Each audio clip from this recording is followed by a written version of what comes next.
متکبر آدمی معافی نہیں مانگتا، تکبر والا اللہ سے بھی معافی نہیں مانگتا، مخلوق سے بھی جب مخلوق کے حقوق میں کوتاہی ہو جائے معافی مانگنے سے اس کی جان نکلتی، تکبر ہے کی علامت ہے۔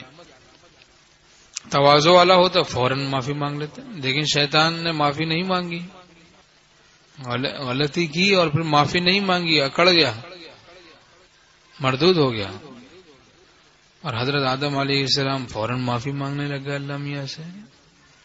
ربنا ظلمنا انفسنا وان لم تغفر لنا وترحمنا لنكونن من الخاسرین۔ تو یہ مقبولین والا راستہ ہے، معافی مانگنے والا راستہ یہ مقبولین والا راستہ ہے،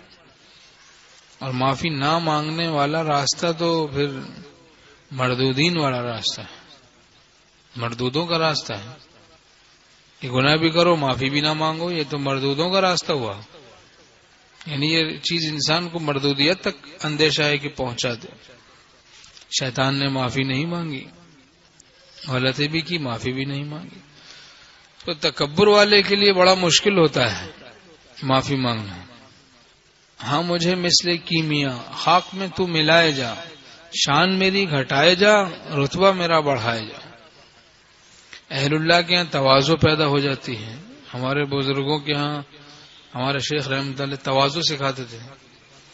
دیکھیں فرماتے تھے بھائی غلطی ہوگی معافی مانگ لو۔ اب آدمی شیخ سے معافی مانگ رہا ہے لیکن خود بخود اللہ تعالیٰ سے معافی مانگنا اس کو آ جاتی، تواضع آ جاتی ہے۔ ایسے ہی اللہ تعالیٰ سے معافی نہیں مانگ رہے مستقل نہیں مانگ رہے، اب معافی مانگتے جان نکل رہی، ایسے مخلوق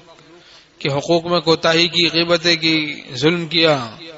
اب ان سے معافی مانگتے ہوئے جان نکلتی ہے۔ تو تواضع اہل اللہ سے سیکھی جاتی ہے،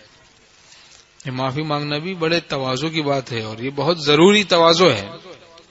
کہ اللہ سے معافی مانگ لے آدمی،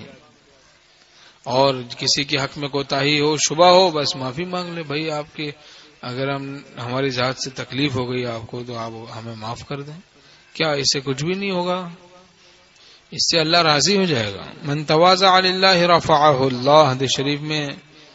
جو اللہ کے لیے تواضع اختیار کرتا ہے اللہ اس کو رفعت و بلندی عطا کرتا ہے، جو تکبر اختیار کرتا ہے اللہ اس کو ذلیل و رسوا کر دیتا ہے۔